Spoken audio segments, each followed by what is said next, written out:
Assemblymember Wilson. Thank you, Chair.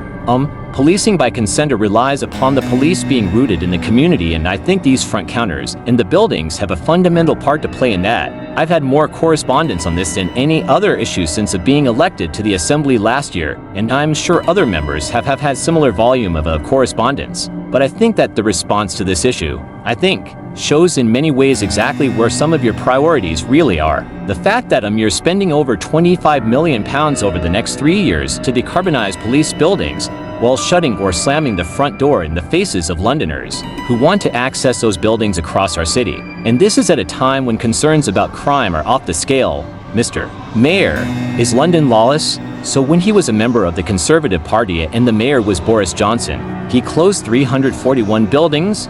Met Police buildings? I've got nowhere near closed anywhere near that. We have had to close 60 police buildings because of austerity. He mentions the word lawless. I don't understand why his party is always talking up Dubai and talking down London. Look, in the last 8 years we've managed to reduce homicide despite a population rising by more than 1 million by more than 25%. Despite population rising by more than 1 million, we've managed to reduce the number of young people injured with a knife by more than a quarter. We've managed to reduce burglary, managed to reduce to the lethal barrel discharge.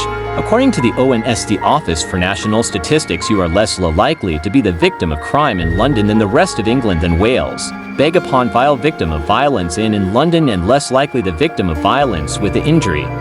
He's always talking down on London. According to independent research, you're less likely per capita to the victim of homicide in London than New York, Chicago, Los Angeles, Madrid, Barcelona, Paris, and other cities across. Why is he always Mr. Mayor, Mr. Mayor? I'm glad you raised that point. I'm glad you've asked me why am I talking down London. I would utterly refute that. What I would argue, Mr. May, is that you are running down London. We are the mobile phone capital theft of Europe. 116,000 mobile phones stolen on London streets last year. We have knife crime up 67% since you were elected as mayor. A rape reported every hour. Now, you can cherry-pick statistics. We can all cherry-pick statistics, but overall across the whole range of crime since you were elected mayor in 2016, overall crime in London is up 21%, and we're seeing that at a time when, thanks to the decisions that you're making and the priorities that you're making, policing is in retreat. We're losing officers. We're losing police station front desks.